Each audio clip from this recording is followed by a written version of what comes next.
Training and Development or Organizational Development by Kellis Jones. One of the first things we need to look at when talking about organizational development is what exactly is organizational development. Organizational development is a system-wide application of behavioral science that helps with development and strategic effectiveness to an organization according to our textbook. Basically, organizational development can be used to make our company better and more efficient. It is also used for employees to perform at higher levels. It is also used to develop companies to be more engaged, satisfied, and a more learning workforce. Now, the big question we have to ask is what must we do to keep learning and improve at organizational development? The answer, we must continually teach and develop organizational development.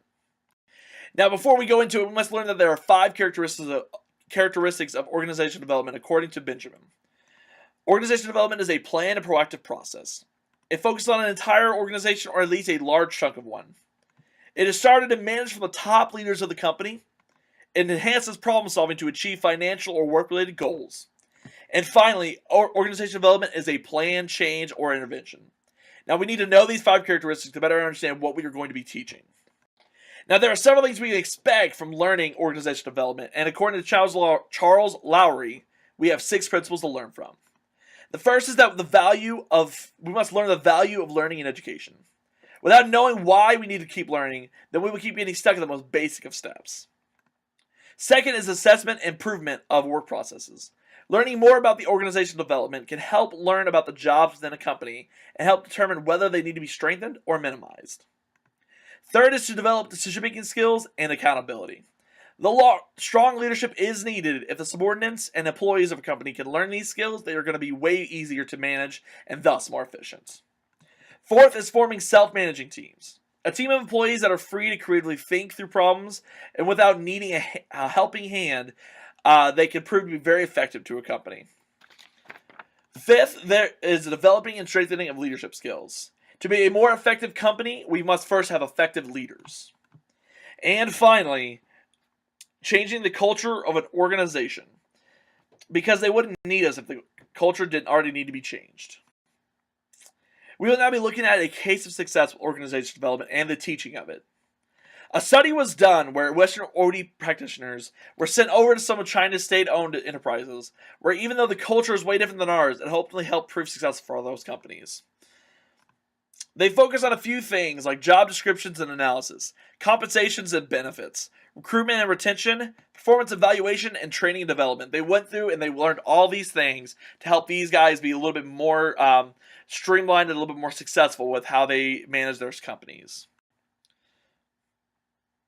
With an effective leadership, strong learning orientation, and partnership with some outside OD experts, it contributed a lot of the success and a lot of the culture of change to some of the companies that made them more streamlined and successful. This proved that organizations in China were a great place to analyze popular OD theories and techniques. Now, we've seen a case of success and thoroughly went over what organizational development is, but ultimately it comes down to how we teach organizational development. If we look at it like teaching students as teachers, that can help us as practitioners teach more through excellence. Common characteristics that teaching through excellence has taught us, and things that our OD teachers must know, are that we must have a positive student-faculty contact. They should trust us, and we should give them a reason to trust us. Because without trusting us, they aren't going to learn anything. Effective and active learning. Giving them the information in a way that they can fully use it to the best of their abilities. We must also provide them with reachable but high goals. We also must respect that there's a diverse set of talents and different ways of learning within each organization. And finally, through teaching with excellence, we should teach effective communication skills, because teaching and organizations live and die on communication. Now, the big question is, what is there to actually improve? What can we teach about organizational development?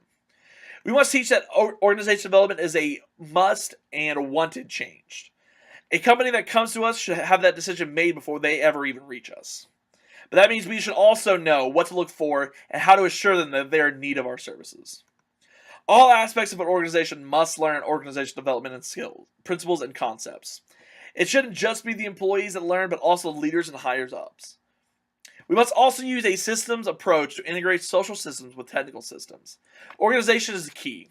Basically, what we need to do is we need to make sure that all the employees, all the subordinates, know how to learn, and they know that there is a a place for them to learn. Finally, we must conduct a thorough diagnosis of the organization's systems. It is up to us who have done the previous research on the company to help them out the most. Now, one of the biggest aspects and one of the final things we'll talk about is that leaders must also learn about organizational development. If leaders do not learn first, then there is no continuing of teaching or developing.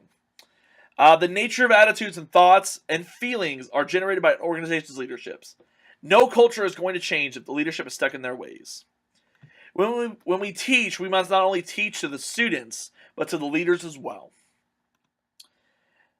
We must also teach leaders that there are some things that they need to learn to be better when it comes to the organization development process. They need to learn that they need to judge others less. They need to help those who are emotionally down. They need to focus on the future, and they need to understand personal emotions. When they learn all these things together, they become a great leader with a culture of change.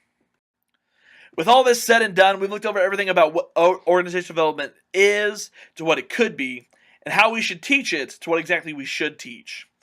We must always continuously improve and develop organizational development. We must continue to teach students and the leaders alike to effectively create a culture of change and ultimately a culture of success.